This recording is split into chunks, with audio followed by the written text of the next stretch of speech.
Hello students, a very good evening and welcome back. Let us solve one of the question of JEE Main 28 Jan 2026 Shift 2 का ये question है and the question is basically based on the inverse trigonometric function. So what is the question?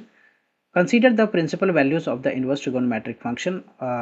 The value of the expression क्या दे रखा है यहाँ पे 10 and bracket के अंदर क्या है 2 sin inverse 2 by root 13 minus 2 cos inverse 2 3 by root 10.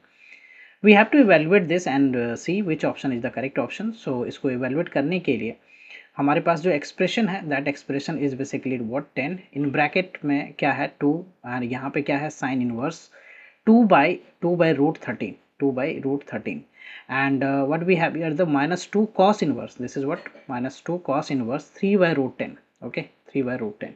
So to evaluate this just I assume what here, so sin inverse 2 by root 13 को मैं a मान लेता हूँ, right? Just assume this is as a. Okay, and cos inverse 3 by root 10 को हमने भी मान लिया, right? So from here what do we get, यहाँ से हमें साइन ए क्या मिलेगा, साइन ए हो जाएगा क्या 2 बाई रूट 13 एंड यहाँ से मैं फाइंड करूँ तो sine cos B, right? Cos B जो है that will be what 3 by root 10. Okay, 3 by root 10. Now I will use simple P B H formula. Sine क्या होता है पी बाई एच और कॉस क्या होता है बी बाई एच. तो इसमें इस ट्रायंगल इस वाले साइन के लिए जो है मैं एक ट्रायंगल बनाता हूँ एंड उसमें पी बी एच की वैल्यू को डिफाइन कर देता हूँ. सो सपोज कि ये पी की वैल्यू जो है दैट इज़ 2, राइट? एच की वैल्यू जो है रूट 13 और बी हमें अगर फाइंड करना है, राइट? ये बी फाइंड करना है तो रूट में एच स्क्वायर माइनस का पी स्क्वायर, सो 13 माइनस का 4, so this is basically root 9 और रूट 9 क्या हो गया हमारा 3. तो बी की वैल्यू हो गया हमारा क्या 3. तो P is 2 and H is root 13 and B is what 3. अब कॉस बी के लिए मैं क्या करता हूँ, एक राइट एंगल ट्रायंगल बनाता हूँ और उसमें एच जो है वो हमारा क्या है रूट 10 और बी जो है वो क्या है हमारा 3 है. तो पी जो है हमें फाइंड करना है, तो पी फाइंड करने के लिए what I use here is root में H square minus B square, so 10 minus ये हो गया 9, रूट में हो गया ये 9 1, सो इट इज़ 1. तो पी की वैल्यू क्या हो गया 1. पी जो है हमारा क्या आ गया 1, B is what 3 and H is what root 10. Sine A हमारा 2 बाई रूट 13, उससे हमने पी बी एच निकाल लिया. तो now we can evaluate what tan A, right? tan A की मैं बात करूँ तो tan A is what basically tan A जो है हमारा क्या होता है p by B, right? p by B.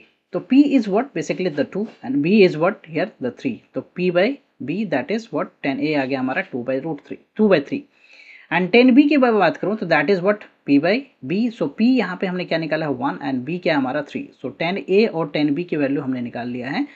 That value we needed when we solve this expression, right? अब ये एक्सप्रेशन जो हमारा है वो अब क्या बन गया, एक्सप्रेशन की मैं बात करूं तो that expression becomes what tan 2a, ये हो गया tan 2a एंड माइनस का 2b, right? tan 2a minus 2b हो गया. हमने एक किसको माना है साइन इनवर्स 2 बाई रूट 13 को, right? Cos inverse 3 by root 10 को हमने भी माना है, right? So that is what basically the tan 2a minus 2b. tan a minus b का फॉर्मूला यहाँ पे अप्लाई किया जा सकता है, दैट इज tan 2a हो गया प्लस माइनस का tan 2b हो गया and divided by what 1 plus tan 2a into what tan 2b, right? tan 2b. Now we have to इस एक्सप्रेशन को इवेल्युएट करने के लिए हमें tan 2a निकालना है. तो tan 2a अलग से पहले मैं इवेल्युएट कर लेता हूँ, that is what 2 tan a divided by 1 minus tan square a. And we know that we have already determined the value of tan a, that is 2 by 3. So we are putting here the 2 by 3. So 2 into 2 by 3 हमने tan a की वैल्यू put कर दिया. 1 minus 2 by 3 whole square, so 4 by 9. You can see here this is 4 by 3 हो जाएगा ये. 9 minus 4 that is 5 by 9 हो गया, right? So we can write this as 4 by 3 and 9 by 5, right? यहाँ से आप कैंसिल कर दो इसको 3 times. So tan 2a की वैल्यू हो गया 12 by 5. tan 2a की वैल्यू हमने फाइंड कर लिया.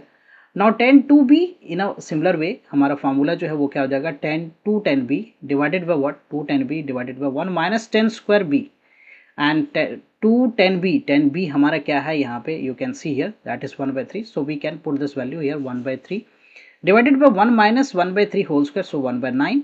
सो this result is 2 by 3 divided by 8 by 9. Okay, 8 by 9. So this is what 2 by 3 into what 9 by 8. Okay, 9 by 8. So cancel this 4 times. ये cancel करो 3 times. So this is what 3 by 4. Okay, 3 by 4. तो हमने find कर लिया tan 2b. ना ये expression में बस वैल्यू हमें पुट करना है. तो एक्सप्रेशन में जो है वैल्यू क्या हो जाएगा, एक्सप्रेशन की वैल्यू की बात करूँ तो एक्सप्रेशन हमारा है यहाँ पे 10/2a, तो 10/2a की वैल्यू है 12/5, so I put here the 12/5 minus 10/2b, 10/2b की वैल्यू हमने फाइंड कर रखा है 3/4, सो 3/4 divided by 1 plus 10/2a that is 12/5 into what 3/4। Just simplify this, so LCM हमारा कितना हो गया 20, ये हो गया क्या 48 माइनस वट 15 डिवाइडेड बाय, यहाँ भी एलसीएम हो गया हमारा 20, this is 20 and plus 12 into 3 that is 36, 20 to 20 you can cancel it, and 48 minus 15, so 33 हो गया, and 20 plus 36 को add करो तो 56, so finally answer we get is 33/56, value of the expression is 33/56, 33/56, option D is the correct option. Hope you will clear with the solution. I will come with the next sets of question and their solution. Thank you for watching. Bye bye, take care.